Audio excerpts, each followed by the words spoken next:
It's Marco. Polo. Haha. Everyone knows the game, but how much do you know about the character, the individual?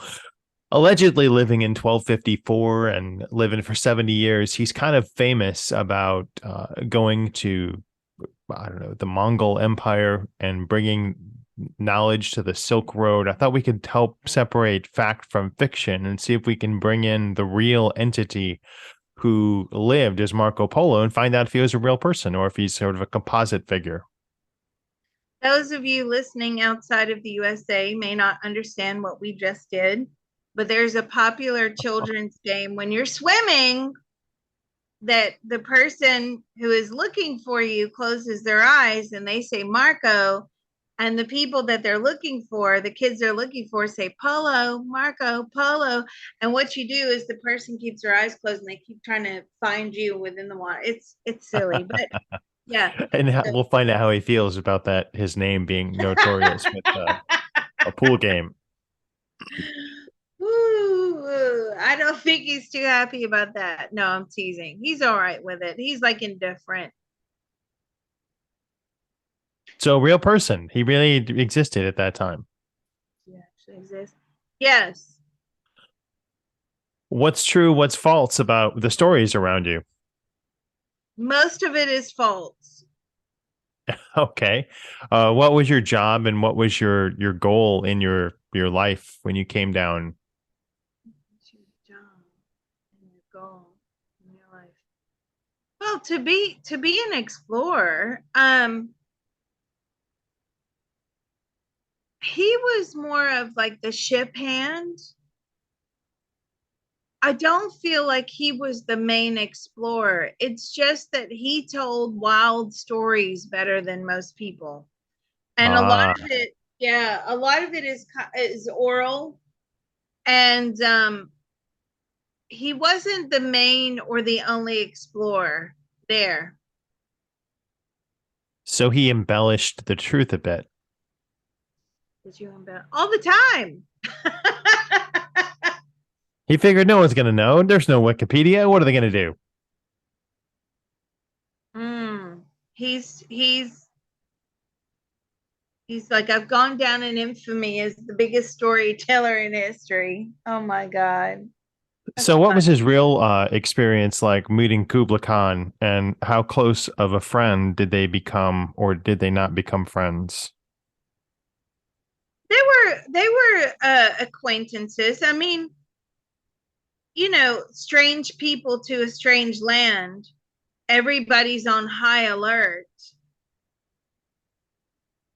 It's just, that's how it was back then. Now we have like airports and we just land and nobody cares. And unless you're some very important person, then maybe somebody might care. But back then, everybody who turned up on the land was a perceived threat.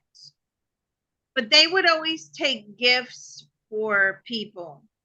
Oftentimes books or pictures, food. They would take gifts and they would document and draw. He was very good at sketching, and he would document and draw like what the people were like. Did he have any religious ties? So, is he very pious? I mean, personally, not overly. Again, that was kind of a mask. Everybody had to be religious back then, right? It was just who you were. Everybody was religious. But in your heart, were you religious? No. And what was his greatest contribution in that lifetime he feels? Well, being able to tell people about different lands, different areas, different people, bringing back the sketches, They got sick a lot on those journeys. Going to different lands was very risky. Our immune systems were not built up to deal with the viruses that were and diseases that were native to these lands. On his travels, did he hear any stories which he felt were too apocryphal to share about ancient civilizations? Not really, because there was always a language issue. So And what information they gathered was quite basic. what was the most shocking thing that he learned on his travels as Marco Polo? Just how different people are in the world. That was very shocking. Um, just the differences culturally, food, language, looks, races, colors. That was unheard of at that time. So, if any of his original sketches around still, or have they been lost to the annals of time? Yes, they are still around. People do have them.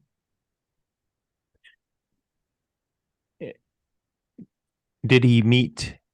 Was there a pope that he was particularly struck with, or did he not really see them for being very powerful? I'm sorry, who? Did he meet the pope? Any popes during his time? I Oh, think there were a lot of sorry. popes at that time. He's saying not really. He saw one, but no, not really. He wasn't really into that stuff. He was more into sketching and figuring out like how big this world actually was. Now, you can imagine traveling in the way that he traveled by boat. I mean, the land mass seems huge, and it still is, but obviously we've made that travel much easier. But people hadn't really done what he had accomplished before. Yeah, that's a lot of travel for him. Was he actually imprisoned by the, who was it, the Cathars, or he was imprisoned somewhere? It said Briefly, yes. captured and imprisoned by the Genoans after the war effort and dictated his stories. He was released in 1299, became a wealthy merchant, married, and had 3 children, and passed away in 1324. What regrets did he have about his life as Marco Polo, things he didn't accomplish on his deathbed? He says, I wish I would have told my wife I loved her more. See, it's She, always the way, Ronan, always the way. Time and time again, we find that who they were, what they accomplished, all of that was great. But what matters the most is how you make people feel when you're on the earth plane. This is an opportunity. We don't have body parts up there, right? We don't have lips to kiss our kids with, arms to give people hugs and things like that. It's all energy. So this is really a great opportunity to show people how much you love them. And that comes through time and time again. I wish I would have told my wife I loved her more. can you tell her up there? Is she still involved in that soul group almost 1,000 years later? Or has he moved on to another soul group? She's still involved. No, she's moved on. So again, the people that you may be here revolving around on the earth plane in this lifetime, that may not be the setup in the next lifetime, right? It's very, very important that you tell people how much you love them. Okay. I'm not talking about people that come from dysfunctional families who are estranged and all that. I mean, if you can make amends, so be it. But if it's impossible to do so, okay, that's acceptable and understandable as well. Particularly those of us with children and your parents and your friends, those people that you do genuinely love, you need to tell them. That's great suggestion from Marco Polo. Has he incarnated since as another? I don't know. I'm sure he has. It was 1,000 years ago. But what other lifetimes has he had with any notoriety since his incarnation as Marco Polo? Have you had any markup or anything? He was a writer in the 1800s. Were you well known? No, but in where he was, his area, he was known. And again, he was sketching. So he was sketching things to the local area. I feel like he was sketching a lot of plants and flowers. He was doing sort of those types, trees, what grows naturally to the area. And he was very, very good at this. Almost like oh gosh, what are those? Do you remember those books from years ago, Ronan? People used to do that. They used to sketch and do like nature in the local area. Yeah, That's what we did. What were those books called? Do you remember? sketchy nature books. Right. Oh, I don't know. I have no idea. There was a series. There was a series of these books, and I feel he was at the beginning of this series. But they no longer make these books. These books are no longer, relevant now. Uh, I mean, let's talk about books as a whole. Are we going to have books 50, 70 years from now? Not really. You remember that probe I did? We looked out Yeah, into well, the I future. will, but no one Yeah. else will. So you can come to my house and check them out and read them.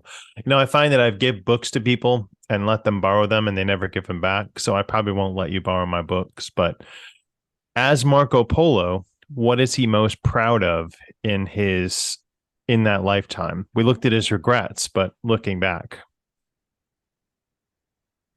The fact that he was able to bring knowledge and just be part of this exploration, it was unheard of for the time. So just bringing back the information that there are other humans, there are other lands, where it's not just us here. That was really important to him. And how does he feel that his entire life has been reduced to a pool game that children play? um, at least his name is still being said on the Earth plane.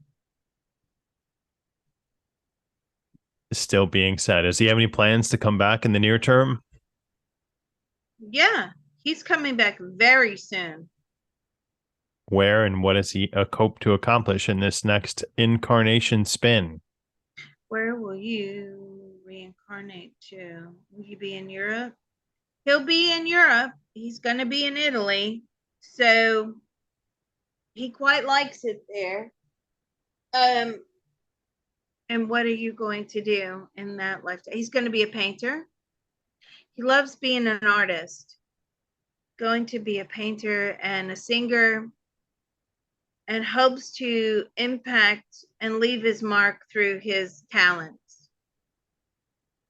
How can he suggest people live their life and most authentically? In addition to telling those around us we love them, what other suggestions can he give to folks to become and have their ultimate lifetime here? To love yourself. You can't be authentic if you're not loving yourself. If you're constantly disgusted with yourself, you dislike yourself, you're hypercritical of who and what you are, then what are you trying to do? You're trying to be someone other than who you actually are because you don't like your true self. You don't like what's on the inside. You don't like what's on the outside. So you're trying to be something different. You've got to accept who you are and love yourself. And once you accomplish that, you can be authentic. If you're okay with who you are on the inside and the outside, then you can accomplish anything. All right, let's hope he can put to bed this mystery. People are concerned that he didn't actually go into southern China, but only northern China because he didn't mention the Great Wall, other characters like chopstick, Chinese tea, or foot binding. Were those things omitted from his travels, or did he really just not go to South China? Did you go to South China? He didn't go to South China. Ah, He would have reported all that. makes a better story when the trip is longer. Yeah. Those are things that he wouldn't have left out. All right. Did he ever see the Great Wall in his lifetime as Marco Polo? No. All right. Thanks very much, everybody. Drive safely. And remember, please support patreon.com/remote viewing and beyond and book a reading with Liz Cross for your own psychic mediumship. If you're interested in remote viewing or anything that we've talked about today, you can email remoteview@gmail.com for my information about my upcoming remote viewing course, and more information will be there. Thank you, Liz. And thank you, Marco. This was so cool. Great. Thank you.